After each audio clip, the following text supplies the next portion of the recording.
Welcome back, everyone, to the podcast. Hello, how are you today? This week, I have a great guest. His name is Justin Ellis. He is a personal trainer. He is a rugby player. He is a professional wrestler under the name Justin Sane. And he's a phenomenal man. And he is so inspirational to me, and I feel like he'll be inspirational to you guys. So stay tuned, stick around, enjoy this conversation with Justin Ellis. All right, Justin Ellis, welcome to the show. How are you, man? I'm good. How about you? I'm enjoying all your videos on Instagram and YouTube, my friend. Like, you have become like this, I don't know if it's an iconic fitness icon, but like you are doing it and you're producing these really great fitness videos. So what kind of inspired you to do that sort of thing? Well, I've been lots of fast cars outside today. It's nice out. Well, I've been a trainer for over 10 years, so I've always been involved. Pretty much just during this pandemic, like a lot of gyms are closed. Well, all gyms are closed if you're in Canada. So like all the gyms are closed and people are just having a hard time just trying to get motivated. So in the beginning, I was kind of just typing out workouts people can do and then demonstrating certain exercises people can do. And then I just kind of thought, well, what if I just let the camera roll live and I just do the whole freaking workout with them and then they just have to follow me. So it's like I'm just there doing it with them. Like it's not like I'm the first one to do it, like tons of people are doing it. So I just started doing that and then people were able to kind of pick up with it because it just started off with 10 minutes, right? So it's like, hey, you can find 10 minutes in the day, follow me along during this workout. So I think the pandemic and everyone kind of doing everything online now, I just figured it was just a smart thing to do. Like might as well, like I can't physically see people inside of a studio or anything like that. So why not help my clients and some other people out by just physically showing them what they can do to just kind of stay active and stay fit. Because all the videos there's no equipment needed. Except on Instagram, I have some like things with like dumbbells and bands, but like very minimal equipment, just showing you that you can still do it with like limited stuff. You don't have to have the whole big gym thing. Like you are your greatest piece of workout equipment, your body and soul. Yeah, no, you mentioned how you you mentioned how you use very minimal equipment. Like you could just like load a box with like some weight in it and just like do it with some of your exercise, I've noticed. So it's really cool to see it. And you got your fiance involved as well. So like, what's that experience been like having her involved with the workouts? Well, it's great. It's fun because like she like pushes me to do it. Because like there's some days I'm just like, we gotta do the workout. Because like, I've been like working out all day, like with clients running around like outside doing like the online things, and I'm like, I have to like do this, and it has to be like perfect because it's usually like right through. So there's like very minimal room for error, and there's always something that goes wrong. But that's like the funny part. That's the fun part with it. It's the reality. It's never gonna be perfect. Just got to get through. But no, she helps push me through it, and she enjoys doing it too. Helps get us both up and do something on like a random day. We can kind of synchronize our schedules. It can be like on a Tuesday, a Wednesday, a Thursday. We just try and do at least 2 in the week, and then we just post one every Monday. Everybody, and that's available on your YouTube at JustinSaneTrain on YouTube, right? And yes. You're Justin Ellis on Instagram. Yeah, but you can still put in Justin Sane Train on Instagram and it'll pop up. But yeah, and anyone's looking for like some great workout videos because I see it like they're actually very high quality. Like, you do put work into it. It's like they're really good, and like they are 50 minutes, 20 minutes. They're not like gonna take like an hour long to do certain things. So it's very beneficial to people in the pandemic. So I recommend people go check that out.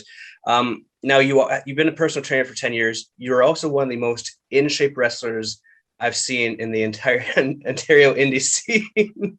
I mean, legit, like there's a lot of promotions in Ontario and there's a lot of guys that don't have the physique that you have. So my question to you is like, how important was it for you to get that physique as a professional wrestler when you first started? Did you have that physique when you first started? Well, no. See, for me, like I actually had to do it because I was like a really small guy in the beginning. Like I was like pushing 130 if I was lucky. So I was like very, very, very small. So no one was obviously taking me seriously because I was small, but I wasn't like the greatest wrestler at the time too. So I was like, okay, I have to at least look the freaking part. So then I just like really got into like weight training and like eating a lot more and just kind of took it more seriously, like the working out part of it. Because then that's when you kind of learn that, yes, wrestling in the ring is awesome, but there's so much more to being a wrestler. Like a lot of it's what you're doing outside of the ring. Like if you're traveling a lot, what you're eating on the road, your workout routine while you're still on the road. There's still so much that goes into just That's not just that 15, 20-minute match kind of thing, right? So unfortunately, but luckily for me, I got injured. Like I injured my neck. So then I had pretty much a year off of wrestling. So during that year, I just completely focused on weight training. I still played football. I still played rugby. Probably wasn't the smartest thing to do, but I still wanted to do something physical. Especially rugby with a broken neck or a hurt neck, sorry. Like, I mean, I wasn't broken, just hurt. Yeah. Wasn't the smartest thing to do, but like, believe it or not, like those sports were easier for me to avoid like hurting my neck compared to wrestling, believe it or not. Like those back bumps. So like I'd rather get tackled in football 10 times. Plus rugby, you learn how to take the hit. Like it's just different, right? So like I trusted myself more in that sport compared to wrestling because like anything can happen, hence how I hurt my neck. So I just had a whole year to just dedicate it. And then going back to that, actually, it's really cool seeing a lot of the guys like Mont Vertigo, Andrew Love. They've used this pandemic, so it's been a year now, and these guys are like beefing up. Like it's awesome to see. Like Mark Wheeler also, like it's like, okay, well, we can't wrestle, so why not just like put the time into like our bodies and like building that look. So everyone's making great use of their time, and I think there's a ton of guys in Ontario that look just fantastic now. Like everyone's just kind of starting to get it. Like you kind of have to like learn it throughout the way. Like I don't want to say I was lucky and caught it like fairly quickly, but like I just got addicted to it like very, very quickly. Like in that year, I wasn't even thinking about wrestling. I was just thinking about like getting big. And then when I got back into wrestling, then it was just like, okay, now I just have to just maintain this. And it's a lot easier to maintain like what you have compared to getting to that next level. Like I feel getting to that next level, like you have to like really like, you got to grind, you got to haul ass. And then like maintaining it, like you still got to haul ass, but like you don't got to be like, for example, I don't have to eat 6,000 calories a day anymore. Like, thank God, like that's over with.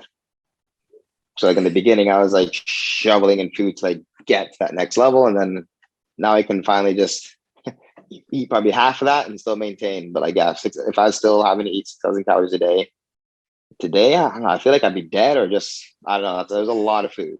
well, I think that's a fine line that people don't really notice when they say they want to get in shape, right? Like they want to put on mass. Is that like they think, I want to put on, oh, like 6,000 calories. It means it's like, no, it's 6,000 calories, the right way. Like you're not eating McDonald's every single day. You're not pizza every single day, right? Or am I wrong in that? Oh, I was eating everything. Like I'm not saying it was the right way, but at the time I was like 18, right? So like I wasn't like as good of a cook I am now. Like, do I know how to do it the right way now? If I were to go back and do like a nice clean bulk with still eating 6,000 calories, 1,000%. That's not even off. Nope, sorry, take that out. 100%. You can totally do it. But at the time it was just easier to just eat out like every single day. I'd get a Little Caesars and the cheesy bread Oh, for lunch. Like you that was bastard. like I wish I could do that. thing. Or we get like 40 Timbits or 3 McDoubles. But yeah, it was expensive, but like I was like, well, I got to do it. And then I'd still eat food at home. Like I was eating 20 pierogies in a day, 2 cans of baked beans with 2 cans of tuna, 4 waffles, 4 eggs for breakfast, a weight gainer smoothie. I'd bring 3 sandwiches to school for like lunch after I've gone to McDonald's because I'd be coming home from co-op. A sleeve of cookies in my last period class. It was hell. And then of course mom's dinner. Like I would always eat like dinner. So I was just literally eating all day every day. So obviously this wouldn't work for like everyone, but for like my body type, I knew it's like what I had to do. Because when I was playing rugby and still eating like this, I didn't gain a single pound, but I didn't lose a single pound. I just like maintained. So Yeah, me because like playing with rugby, rugby, you burn so many calories in one game. Like so it's so many tons. So I was worried about like losing weight. So that's what I was eating like the most. And I was like eating 6,000 and like 5 to 6,000. And I wasn't losing weight, which I was happy about, but I wasn't gaining any weight. I was still weightlifting and everything. And I'm just like, holy crap, like rugby just like kills you. And I'm like, there's no way I can get 2,000 more calories in unless I'm drinking oil. And like, I didn't want to like be too unhealthy. So then luckily rugby season ended. And then I was able to like finally like get that like big jump into like the 200s. And then I was like, sweet. And then I bulked up to like 230, but then I wasn't wrestling that clean anymore. Like my wrestling was kind of sloppy because I was too heavy for like my size. So now I comfortably wrestle at 200 to 210. So I just try and keep it within that range. And yeah, as you change and develop, like your goals are different. Like I don't really have many physical goals anymore. Like I have like strength goals or just cool exercise goals. Like I want to do a handstand press or run 5K in under 20 minutes. do 100 hills in under an hour. I just have like different goals now. Yeah. And all those goals will still help me maintain what I have. So I can just kind of have more fun with my workouts instead of like having to work out for 2 hours a day, sometimes twice a day, eating till midnight, just killing myself. It's funny how you mentioned, like, you took a year off from wrestling because the neck injury, and you just like, so when I got trained by Tiberius King, he's like, you gotta build that armor, and like, man, it was so awesome. Like, I would do what you were doing now, where I would run the stairs and do push-ups, sit-ups, squats, run stairs, and you're outdoors and you're having a great time. Do you have like a favorite mode of like working out, whether it be like, because like me personally, like I can work out at home, but it's just like, it's not, I like that going to the gym feeling, getting out of the house. Oh yeah, going to the gym was like fantastic. Don't get me wrong, but like after it's been like a year since we've been able to go like into a gym, I can safely say I don't miss it. But it's easier to not miss it when it's nice outside, because my favorite place to work out is hot ass day, some weights, you're just sweating all over the place. You don't got to go anywhere, so who cares if you're sweating and spitting all over the place? Like, I just love working out outside and just killing it. Like, just shirts off, just you're out in your element. You just feel the sun. Well, it's great that you feel comfortable taking your shirt off. I don't feel that comfortable doing that right now. Okay, like I don't have those abs and pecs that you might have. Well, tank top. But again, even those outdoor workouts, I feel you burn more calories. So like, you'll be like just noticing that like fat loss drop and be more confident to take that shirt off. But if I had to go from like working out at home to the gym, obviously working out at the gym is always best, because I feel like you're more focused. Like, I won't lie, when I'm working out at home, the rest in between the sets are a lot longer because like you're at home. So I'll do a set and then I'm like, oh, let me just work on this person's meal plan for a little bit, or do another set, or be like, oh, you know what? I should be cutting up some potatoes because I want to make some fries later. So I'd be like just doing random things in between sets. So the focus is definitely not there, but like the effort and the hard work still there, but like it's just kind of just drawn out. So in terms of focus, like, hey, you have an hour, boom, boom. Obviously going to the gym is obviously ideal. But if you have a decent home setup and you have like a kind of like a structured routine, like there are benefits to doing it at home. But again, if it's winter time, I'd rather go to the gym at least. And so like, I want to talk to you about that, because like, as a personal trainer, this pandemic has probably set a lot of your clients back. And you mentioned Fawn Vertigo and Jay Wheeler, how they've actually kind of taken this break to like not fix their bodies, but improve their bodies and gain size. But I'm sure that you've had clients who have just kind of like faltered at the beginning. So how have you been able to motivate them to, get back on track, or, keep going with the progress that they were making before the pandemic? We're doing everything we can. Sometimes we text weekly, see how they're doing, check in. Sometimes we do online workouts. Sometimes we're outside, like everything I can do really. But at the end of the day, like, I can only help you get motivated so far. You have to still like want to do it. So everyone has a little at-home routine, our home program, but sometimes it's just hard starting it and doing it. So it would be nice to like have the actual studios and stuff open back up, because a lot of people do like that one-on-one, and heck, I prefer training people one-on-one. I think so too. That's always online. Like a self-motivation, is like having someone like not push you, like, and like for me personally, the most shape I've ever been in is when I did personal or professional wrestling training with Tyson Dukes or with Tiberius King, because they weren't assholes, but they were just good motivators in the sense that they wanted you to be better and succeed. So I feel like that's a good lesson that you probably take. Of course. They just want to see you grow. Yeah. So how many clients do you actually have? Oh God.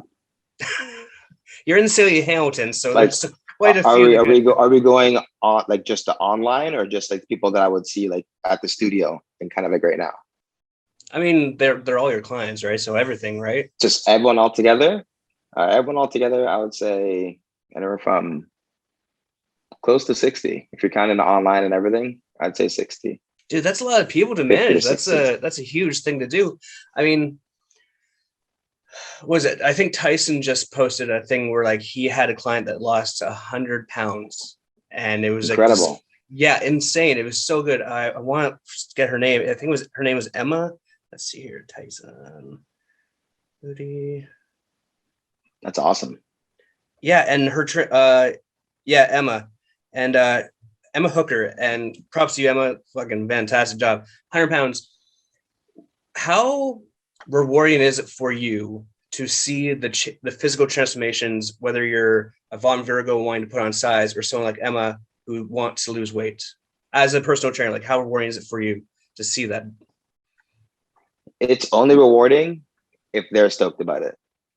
Because I've had people have like big transformations and like they'd come in and I'm like excited for them. And then like they'll do their measurements or their weigh in or see their picture. And I get it because they're kind of like me in that sense, because they're just super, super, super hard on themselves. So then they're just like still not satisfied. It's like, oh, but you lost like 50 pounds in a year, let's just say. Like, so what if it took a year? It's still 50 pounds, but they're still not satisfied because they want to just get to that next level like quicker. So it's good to still be hungry, but it's definitely rewarding when they're just as pumped. And I feel people are getting more pumped these days, like not really they don't really care much about the scale anymore. Like it's more rewarding when people can kind of come to you and say, hey, I was able to bend over and put my shoes on and tie them without having to sit down. Or, hey, I did the stairs in my house without using a railing. Or, hey, I took my dogs for a walk and we went an extra 15 minutes longer and I didn't have to sit on that park bench to take a break. So like little goals like that, to me, I love to hear, because the number on the scale it's not going to gauge how hard you're working or who you are as a person, but having those little wins of like just everyday life, like, hey, I can play with my grandkids for 30 more minutes in a day, or I can stand the whole time and cook a meal for my family without having to take breaks. Just little things like that. I feel like that's way more rewarding than what the scale says. And if you just keep pushing and having those little wins, then like the scale is going to do its thing. I feel like that's the worst thing people should worry about. I'm not knocking 100 pounds. Like that is freaking fantastic. But again, she probably had so many little victories along the way, which kept pushing her, and she was just motivated to keep doing better. So if when you keep having those smaller victories, you're just going to keep going. If you just keep thinking of the end result, like I want to lose 200 pounds, and then you lose 50 pounds, but you're pissed off because it's just 50, not 200. You got to work up to it. You're not just going to wake up and it's just going to happen the next day. It's like you have to like enjoy the journey. It's like once they're kind of into the journey and they're enjoying themselves, like getting those little wins, then it's like super awesome to see that. So like when you had your journey of like putting on that weight and putting on that muscle, was there a certain point where you like saw yourself in the mirror and you're like, oh shit? Like, see, because I've always, even like till now, like I always just feel like I'm like the small skinny guy. But you're not. You're really not. I didn't start believing it until like when I got back to wrestling, and fans would be like, holy crap, are you like the Justin Sane from like a few years ago, like the Arvin or whatever? And I'm like, yeah, same guy. They're just like, Jesus Christ, you're huge now. And I'm like, oh, not really, just been working out, but thanks. And then like after hearing that so many times, I was just then like one day, I was just looking in the mirror and just looking at old pictures too. And I was like, huh, I guess I did like put on tires from back then. But when you see yourself every single day, like you can take a picture in front of the mirror every single day for 365 days of the year. Every day you're going to look the exact same. But if you look at picture number 1 and then maybe picture 300, then you'll be like, holy shit, okay, wow, that's pretty sweet kind of thing, right? So for me, it was just hearing people's reactions when they saw me if I haven't seen them for like a certain amount of time. So even though I saw the numbers going up on the scale, I still felt like I was like the same size, like kind of like in my head and everything. But that was just me just being a kid, because I just want to be the size of Ronnie Coleman. Like 300 pounds or nothing, you know? Right. Cool. That was the original goal. Yeah, I want to be I'm like pretty sure you had to do all the juicy stuff, all the juice you wanted to get to that level. Oh yeah. Once I learned what it took to get to that level, I was just like, yeah, I'm gonna be dead trying to get to that. So like, no. And if so bodybuilding was my goal, then sure, but no. And so you mentioned Ronnie Coleman, and like you see, I saw a photo of him recently. I think he was in like a wheelchair and stuff. So like, thank God you didn't go down that path. Like, I mean, yeah, all that a lot of surgeries. Body does not end well for most guys. Yeah, he's probably just recovering from a surgery. He's been having a lot of issues with his back and stuff. He's had like 10 back surgeries. Jesus, and he's still lifting like 300 pounds. Yeah, I feel like his like light days are still like my max days. Like he can probably still outlift me. The guy's a legend. So you mentioned that like you took the year off, but you're still playing rugby, and you mentioned rugby a few times. How big of a rugby player were you? Were there options for you to go international and Team Canada or anything, or do you just love the sport? I got MVP in my senior year. So like I actually loved the sport, and if I were to ever, let's just say, step away from wrestling just to do something else, I would totally just try and play rugby again. 100%. Like whether it's like a men's league or whatever, like the sport was just great. Like you're outside, you're running around like you're just running around constantly. There's not as many breaks like football. And it's like literally like a team sport. Like every single person has to play a part, or it's like it just all crumbles. So I love that part of the game. But no, I was super, super into it. Even when I finished my last year in high school, I tried out for the Burlington Centaurs because I was going to play for Burlington. So I did one practice. I won't lie. I thought I was in pretty good shape, like in high school playing rugby, but then I did their tryout and I'm just like, holy crap. Like I got like demolished in terms of cardio. Like the warm up, I was like, Jesus, hell. Okay, I get it. So, and then I have to make a decision. So for me to, if I want to still keep wrestling, which I wanted to do, obviously, there is no way I can fit in the amount of extra cardio that I have to do on the side to play rugby for like Burlington, because I would still have to do the weight training to keep up my size and probably get bigger because the guys on the team were already way bigger than me. And it would just be two different lifestyles I'd be trying to juggle. So I was like, okay, I'm just going to stick with the wrestling, and then rugby will come back later down the line, hopefully. But yeah, it was just too different. It's just too different to like juggle the both. So I just picked wrestling over the rugby, like wrestling in the training. And I was like, I'll just keep it here. Because rugby, I would have had to change my style of everything, and then it would have affected the wrestling. So, So like, what was your favorite aspect of rugby? honestly, hurting people.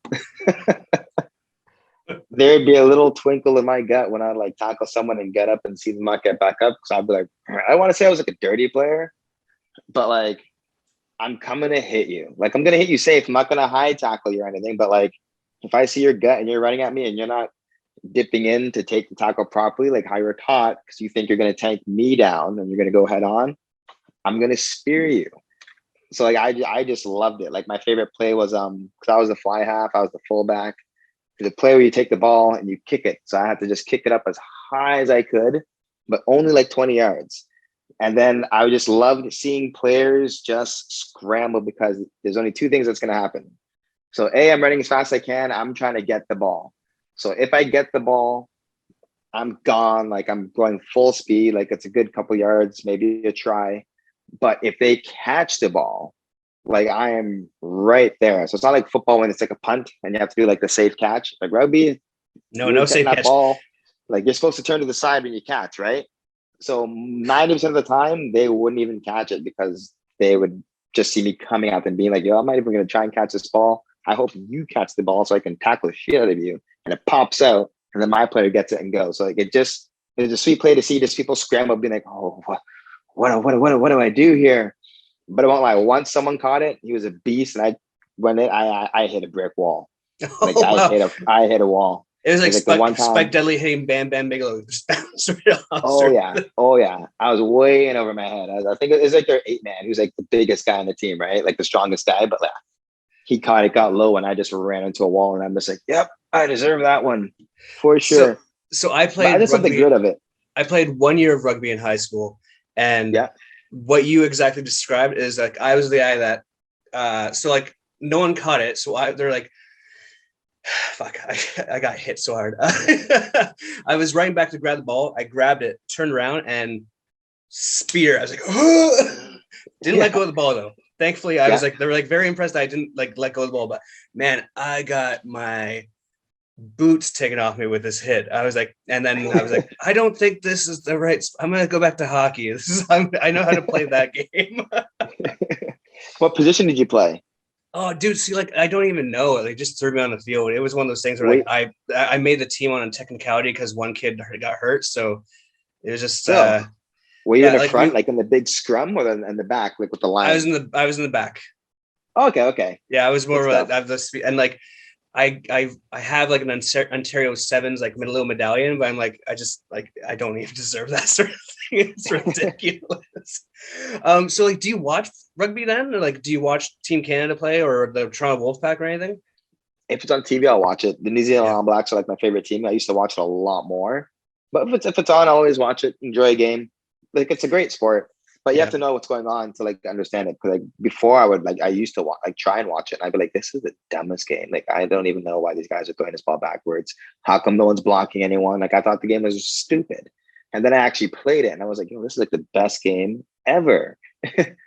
Yeah, Like my dad hated it because he didn't get it. He's like, I don't even know why I'm coming to these games. What the hell is happening? Your family's from Barbados. They're cricket, right? Cricket, yeah. You understand cricket, but you can't understand rugby. That was my thing. Like, the great thing is that like I understand everything. So I understand cricket a little bit. I understand rugby a lot more. Like I like when the World Cup's on or the Six Nations Cup is on. I'm like, those are some really good matches. Like I mean, I remember Canada plays facing the All Blacks. And I was like, man, if we can just get 20 points, that's a win for us. And they got 20 points. Like, yeah, go Canada. We did it. 20 points against the All Blacks.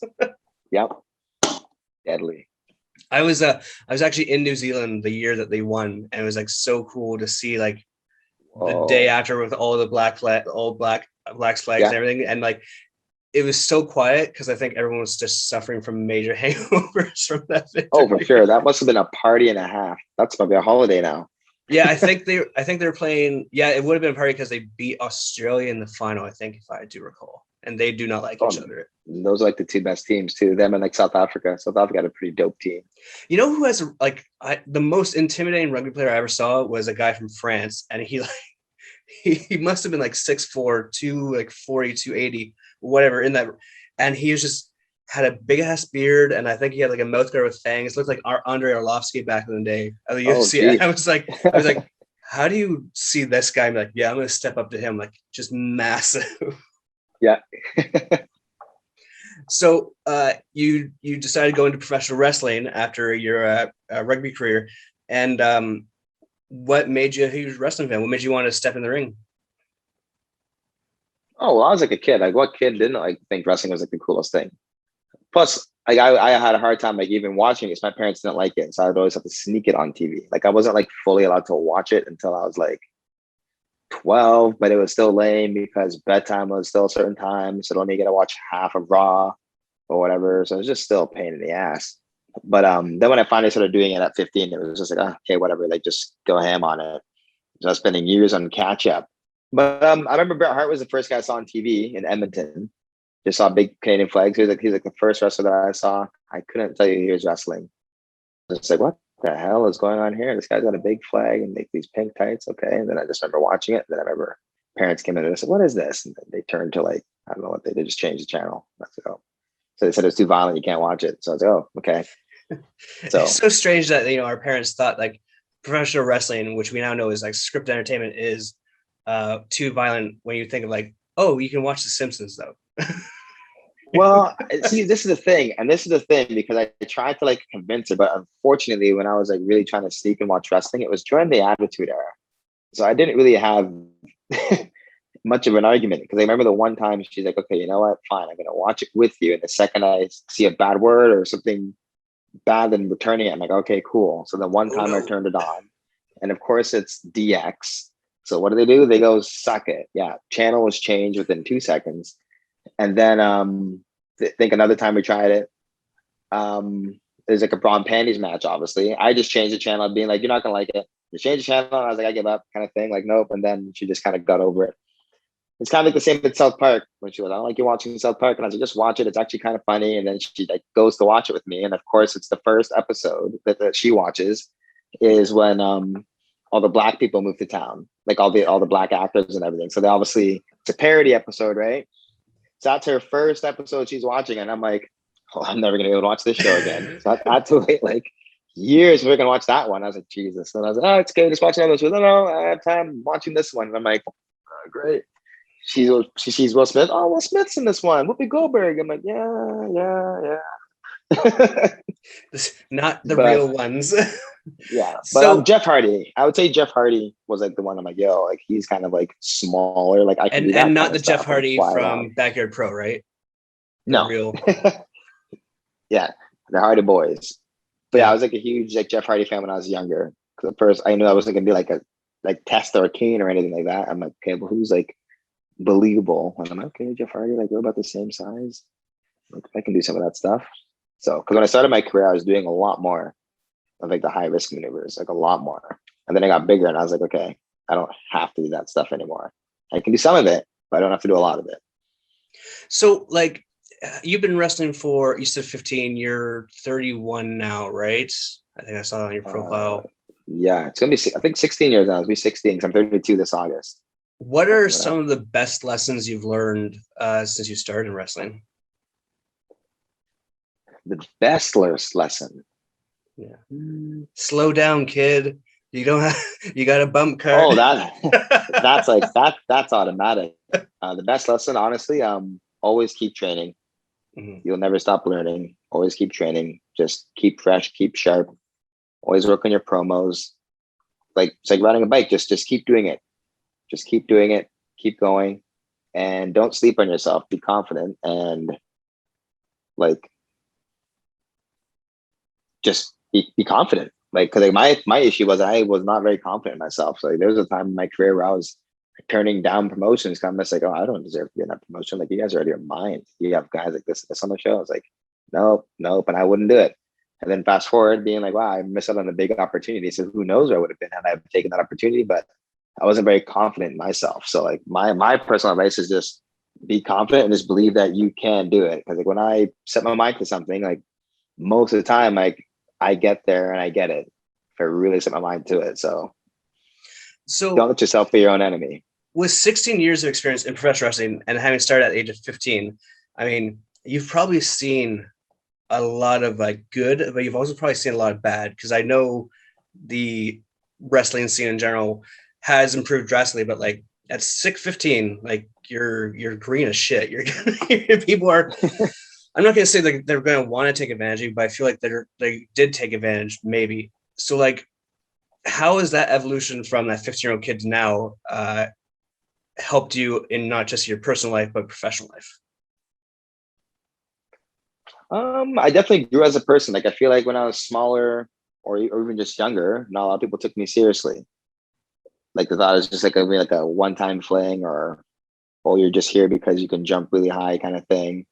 But then I feel like when I came back and then stuck with it, like still at a pretty high intensity for like 10 plus years, like not really slowing down. Like I think that's when I kind of started to gain like some respect, but I wasn't gaining respect or people weren't believing in me once I started believing in myself. Because who's going to believe in you if you don't believe in yourself, kind of thing, right? So a lot of that was on me. So I just have to kind of grow, learn the business, and just kind of find myself as a person. And then like once I kind of got more confident with myself, I enjoyed it that much more. Like I didn't disenjoy it, but I enjoyed it that much more. I appreciated much more of it. And then you start to build a bond with certain guys, right? Because I was really closed off in the beginning. I didn't really care to make like a lot of friends really quick. I just wanted to kind of wrestle. You're not in this business to make friends, kid. You're just there you go, right? Plus, I was just scared of getting like stories, right? Just people getting screwed over. Like there's always lots of drama, right? And I'm like, man, I'm glad I'm not in this drama ever. And like, why am I not in this drama? Oh, because I'm not super, super, super tight with anyone. So let me just be cool with everyone. But like, I need to make best friends because like I don't want to be making more enemies as like life goes on. Like no one has time or anything like that. I don't want to go to a locker room and have to deal with like bull crap with me and one of the guys. Like wrestling for me is like peace. Like I want to go there and just enjoy myself. That's like my getaway from like the real life world, like wrestling. Like I couldn't imagine going to wrestling, like hating it and dreading it and being like, oh, that person's gonna be there. Like I don't want that at all. Mm-hmm. So I feel like I could kind of keep like just kind of here on the outside, sort of. The guys are fantastic, but again, that's just me like bottling up myself kind of thing, right? Like I need to open up more as a person. And I feel like if I did do that, I can do a lot more in this industry. But time will tell. I'm still young. I got a lot of time left, I believe. And that's the thing. You do like you have 16 years in. You're only 31. You do have a lot of time left, and I think that time will come because, like, for me personally, like as a fan growing up in Ontario and seeing you on shows, you stick out in a good way on the shows. You know what I mean? That's like you look like a professional, you act like a professional, you can work like a professional. So I think the sky's the limit for you. You mentioned relationships and stuff. Like, so what are some, and how you want to improve? Like, what are some of the better relationships that you have in the Ontario indie scene? Oh, like two of like my best buds in the business are Carter Mason and like Lionel Knight. Like, no doubt about that. Oh, Lionel, man, he is the fucking laugh riot. He's so awesome. Oh yeah, but there's still like a huge handful who I like absolutely adore, like Hacker, Del Bruno, Holden Albright, like Ulysses, Jeff. Like honestly, like in the last few years, probably maybe since after hurting my ACL, because a lot of the guys came out, a lot of the guys reached out, and like I'm like, wow, these guys actually like care. Because I always thought I was just kind of like that floater. And then after getting hurt, like a lot of these guys like reached out to me, and then a lot of them started asking me for like workout advice or tips, like when they got hurt, kind of thing. So they were kind of starting to look up to me in terms of helping them get the look and just be like more athletic, kind of thing. So I kind of built a relationship on that. So I guess I broke my rule and let some people in. But these are generally like good people, and like I can like tell like, yeah, these guys aren't here to cause any drama. Like they want the same thing I want. They want to go to a place, have fun, do the thing they love doing, and just leave the BS at home, kind of thing. Right. So yeah, man. I think that's so cool because like, you know, I like being at wrestling shows, behind the shows, and in front of shows, like there's just like being at a wrestling show is such a unique experience, but like stepping through that curtain and being part of it, I don't think there's a proper way to like explain to people like what it's like, you know, like to get that, there's no way to explain it, to get that cheer, to get that boo, that sort of thing. It's just such a, I don't know if it's a drug, but it feels like a drug to me sort of thing. There's nothing else in my life would ever compare to just providing the crowd is hot, obviously, because it's the opposite feeling when you come out and it's just crickets. Come on, guys. Like, oh. Right. But no, nothing. I can't really compare anything to that feeling. Like not like me personally, like, you know, it's like that 3 seconds of like, whoa, like here we go. Like always people here to like see me. It's just like always that rush. And no matter what injury I have going into the match or whatever negative thing I have going on in my head, like bulk after thinking about, like the second like that train horn hits and like I come to the curtain and spit that water up, it's like it's game on. Everything else outside of this building doesn't even matter right now. And I'm just like in that moment, like I'm in the zone. And then when the match is over and you come to the back curtain, like you're relieved because it's like done because it went well, like you're alive, you know, no one's dead. And then it's just like that. You just ride that high for the rest of the week and at least the rest of the night. Like it's just like that adrenaline rush. Like just better than a rugby game, better than a football game. Like maybe seeing the birth of my first child would be more of an adrenaline rush probably. But yeah, I haven't experienced that yet. So right now for me, that adrenaline rush is just being in the ring and just hearing that reaction from the crowd, whether they're booing you, whether they're cheering you, just them being loud. Like I can't wait to hear them when we can finally do a live show because they just. I went to I think it was HPW did a show outside, and it was Vaughn and Del Bruno tore the house down in the main event. I think there's like, God, not even 6 months ago. But I remember I'm like, oh, a live show. It was like this, I like this. It was so much, it's so rewarding. Now you mentioned relationships in wrestling, and I guess that led to you being part of one of my favorite things during the pandemic, which was Backyard Pro. And the character of Cornelius Ruthador. So what was it like getting to play a completely non-athletic character? Oh, honestly, Cornelius Ruthador, like I kid you not, that is how I feel all the time. Minus the exaggeration of all that, the health issues, because like I'm like most wrestlers can like say like we're all pretty banged up, like we're all sore, but no, that Cornelius is how I feel like on like a Sunday night after like you've done all the wrestling and you just don't give a crap about anything and you're just who cares, you just let it fly. And it is so comfortable playing that character because I can just go on and on and on. Like I said, like it's just great. I feel like he's my inner grandpa. Like I think that's gonna be me when I'm like 50, 60 years old. It's great. What was it like to get that call from Vaughn to be part of it? Because I mean, like as a background, as a video producer, you film these things for people and they're participating in it, and then like you show them the final product and they're kind of like, oh, I didn't know that's what you were doing with behind the camera and everything. What was it like to see like the end results? Well, at first when he like asked me about it, at first I was like pumped, but then I'm just like, oh damn it, like what character am I gonna do? And I'm like, because they said you can just be yourself or they can be a character. I remember when Mark Wheeler went in as like Mark Wheeler first, like he was like the wrestler, and then but yeah, so I just had no idea like what I wanted to do. And then one day I was just, as a Sunday, I was just chilling here in those exact same gray sweats. And I was just wearing one of my like old man sweaters. So I have a lot of those sweaters. Like that's not the only sweater that I have. So I was just like chilling. I was just comfy, hanging out. And like Kim's like, wow, like you're such a freaking old man. And I have those slippers that I'll wear, like I don't care, they're my house slippers. And I'm just like, oh, you know what? I'm just gonna go like this. I'm comfortable. I'm just gonna buy a hat, get some pretend glasses. I'm just gonna be like just like a grumpy old man. Just whatever. I'm just gonna be an old man, like grumpy and crusty. That's it.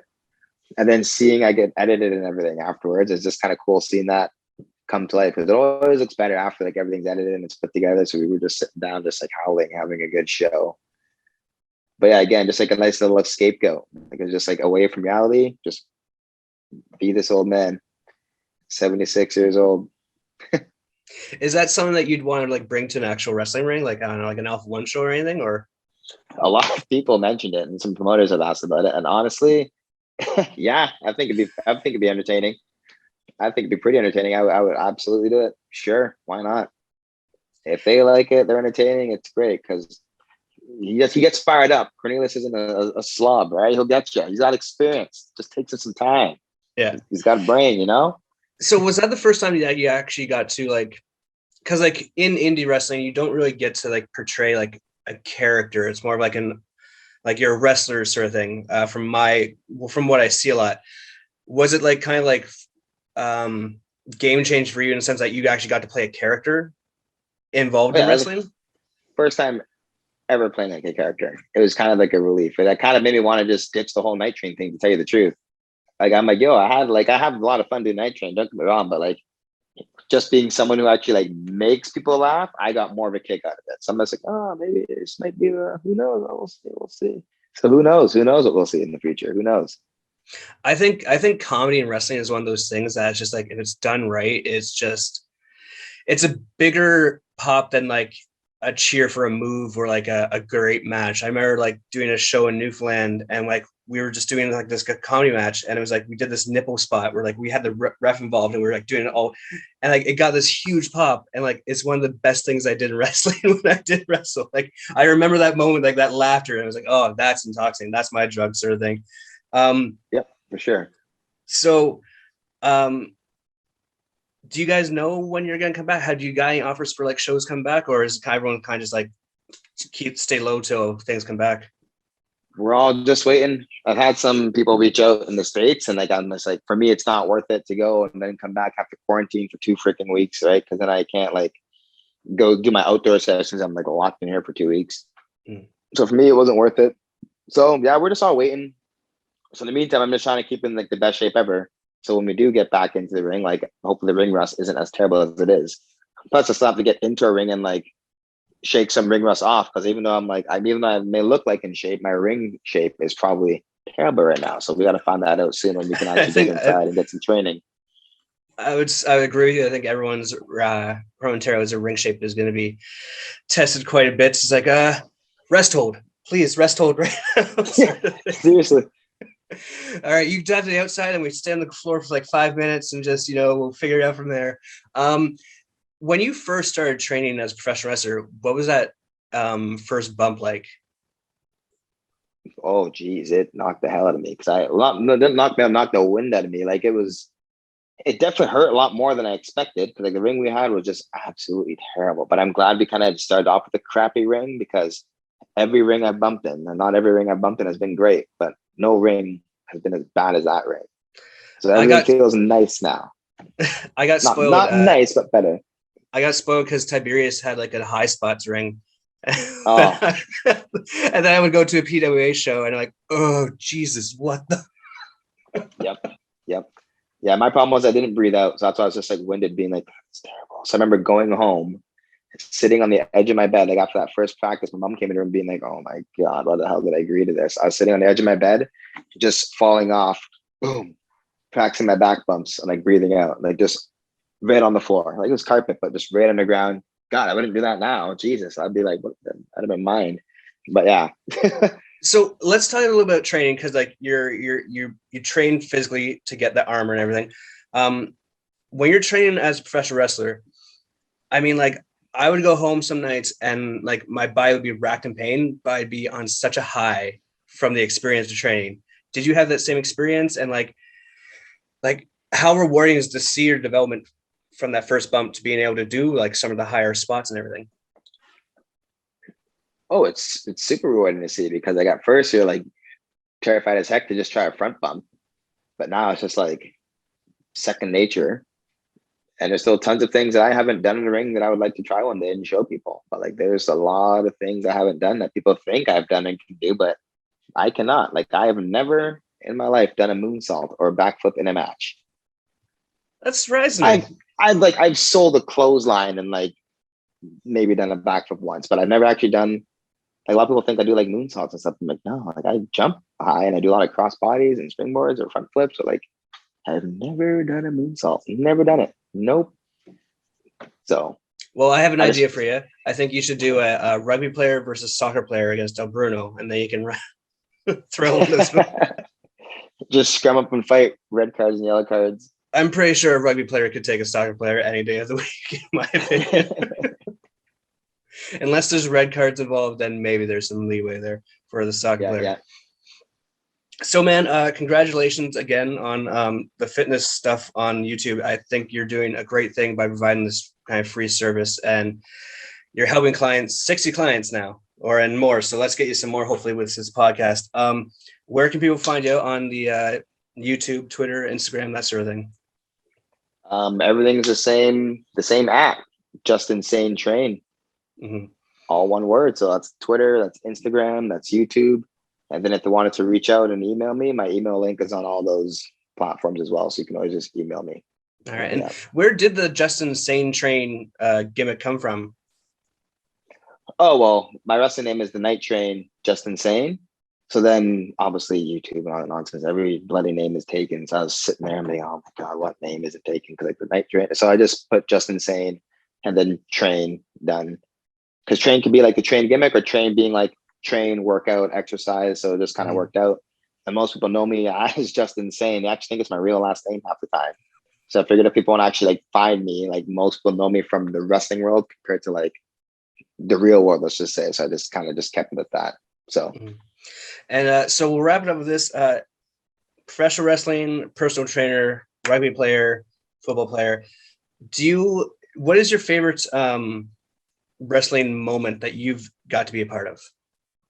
And it doesn't have to be a title win or a match or anything. It could just be like a moment backstage or like in front of a crowd or whatever. It sucks that it was so long ago, because I feel like I need like something to top that moment. But like whenever I hear wrestling, like the first thing that comes to my mind was it was a CWI promotion show. It was in 2011, Brawl at the Bush, and it was in Brantford at the Civic Center. So it was like the biggest crowd I got to wrestle in front of. And Hulk Hogan, X-Pac, the Nasty Boys, Virgil, Ted DiBiase, like I can go on. Kevin Nash, Scott Steiner, like a lot of guys were on that show. This was within the year when I came back and I put on all that size. Cause like I was like, I guess I was hot at the time. Like, oh wow, this guy looks freaking great. Where did he come from? Sort of thing. So they did a little vote on Facebook, or maybe even MySpace at the time, just kind of asking, hey, we have an extra spot on the card. Who do you guys think deserves to be on the show? And this whole card was just stacked with these names that I told you. Like there was maybe 2 other normal workers there with me. Like I faced them. Anthony Fiasco was there, and I couldn't tell you the other 2. I want to say RJ City and Michael Elgin were on it. But again, it was like a very small little group of guys. And like then I get a message, and apparently Nick reaches out and says, hey, like these people voted you to be on the show. Like, are you interested? And I was just like, no freaking way. Who the hell knows who I am? Like I'm a nobody kind of thing, right? Like again, me not having the confidence. But that moment was awesome because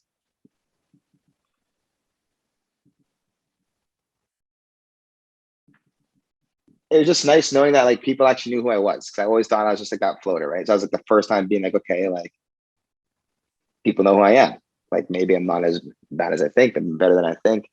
And just being able to like entertain that crowd, because like obviously a lot of the shows were in Hamilton, right? So it's the same crowd over and over, but being able to show people who had never seen me before and getting their reaction and response from the match was like awesome. So even at intermission, like after them seeing all the Kevin Nashes and Hulk Hogan's, when I was at an intermission, still buying hot dogs with them, like just doing whatever, like a lot of people still come up to me being like, yo, like that was great. That was awesome.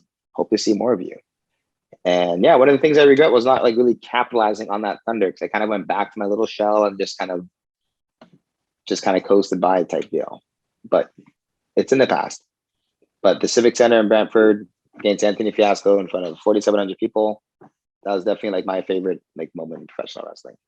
And hey, dude, like you said, like you wish you had taken advantage of that moment, but like lesson learned, like you seem to like have that confidence now that you want to take the next step in your wrestling career. And I think that you have the utmost potential to do so. So I'm very excited to see you like back in the ring when all this is done, sort of thing. So congratulations on all your success. Congratulations on the engagement, by the way, as well.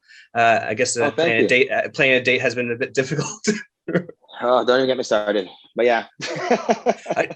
Have you thought about doing the wedding in Barbados, or? That was the original plan, was to do it in Barbados, but of course this whole thing just screwed the world up. So it's going to end up just being here, probably something a lot smaller, but when everything opens back up, I'm going to start planning things. I hope to just get the ball rolling this summer. Did you have a place in Barbados in particular you were going to go, or? Oh yeah. It's like going to be at the Crane. It's going to be at the Crane Resort. So we had it all set up. We were literally had our Visa card out to book for the resort. And the next day, everything went belly up. So we were luckily able to like get our money back. Thank God. So it kind of, whatever. It could have been worse. A lot of people booked for venues and stuff and couldn't get like their money back and everything. So I'm not going to sit here and complain about it. Yeah. Because we were lucky and we didn't lose any money. Yeah. We just lost the ability to have the dream wedding, and that is fine because it could have been worse. So. Hey, but you can have the dream honeymoon. So Exactly. Did you ever? So I've been to Barbados quite a few times. Did you ever get to go to where is like your favorite spot to go to in Barbados? Oh, well, the whole island is just great. Like, just get me a drink and get me on any beach, right? Yeah. But the most memorable spot, like the most fun we had, was Friday night. We went to Oystons. It's like the big fish fry. Oh yeah. Outside. So like that's just like a huge party. People are just dancing, like frying fish, like the catch of the day. That was like a lot of fun. My favorite would be the Sunbury Plantation, just because like they had the best rum punch I've ever had and the best fish cakes I've ever had. And it was just like they did a whole demo in front of you, and it was fantastic. Yeah, rum punch. Oh, that will kill you, that drink, if you don't know how to drink it. But it's so good. Good. You had to make that as like a drink of choice on your wedding there, man. I swear to God. Oh, I would like to have it at the wedding, but like I think people will get too ahead of themselves and end up like how I was when I first had it. Like, what's the story there? Like they poured me a drink because it was my first time going, and they're like, "Have you had a rum punch?" Because they're like, "What do you like to drink?" I'm like, "I'm a rum guy. I love rum." Like, okay, we'll make a rum punch. And I was like, "Nah, I don't like mixing my drinks. I like drinking them straight. Like I like my drink strong." And they're like, "Oh, don't worry, like it's strong." And I'm like, "All right, cool. Like, sure, give me your juice." Like I'm kind of like taunting them. So Buddy gives me like the rum punch, beautiful glass. He throws a straw in there, and he's like, "Okay, enjoy it." And I'm like, "I'm gonna down this. Get ready to make me another one." Pound it, and then I drank another one, but I didn't pound the other one, and then I don't remember the rest of the night. It goes down so smooth that you don't know the danger that you're putting inside your body. Sort of thing. Exactly. I woke up that next morning with like half my shin just scraped because I smoked the concrete steps, I guess, going to the room. This is what my fiance was telling me. And then in the morning or in the afternoon, when like I saw those guys at the bar, they're like, "Hey, how was your night?" And I'm like, "Okay, I'm sorry. Like that shit's very strong. Like, what do you want to drink?" I'm like, "I'll take one rum punch, but I'm gonna sip on it for like half an hour." I'm like, okay, like there you go. Now you know how to drink it. It's not a drink to pound back. Yeah. So I'm a rum guy as well, and I don't know if you've ever had this one, but this is Gunpowder Rose Rum from the Newfoundland Distillery. Okay, I've never even heard of it. They just started selling it in Ontario, and it is the smoothest rum I've ever had. And if you are a rum guy, I recommend trying a sip of that. You'll enjoy it greatly. Okay, Gunpowder, not hard to find or not hard to forget. Gunpowder, Newfoundland. Gunpowder Rose Rum, the Newfoundland Distillery. All right, I'll give it a look. All right, man. Thanks so much for joining me on the podcast. Hello, how are you today? And take care of yourself, and we'll see you down the road. Thanks, Mitch. Take care. Cheers, buddy. Well, I hope you guys enjoyed the episode with Justin Ellis, aka Justin Sane, from the independent wrestling scene in Ontario, Canada. I think he's a wonderful human being. I think he's a great guy. And if you are ever looking for some sort of motivation to work out or looking for a short workout video, check out his YouTube. His YouTube, Twitter, Instagram, everything is under JustinSaneTrain, the night train. So check it out. And until next week, we'll see you later, and stay classy, Internet. Yeah, I think that's a good way to end it.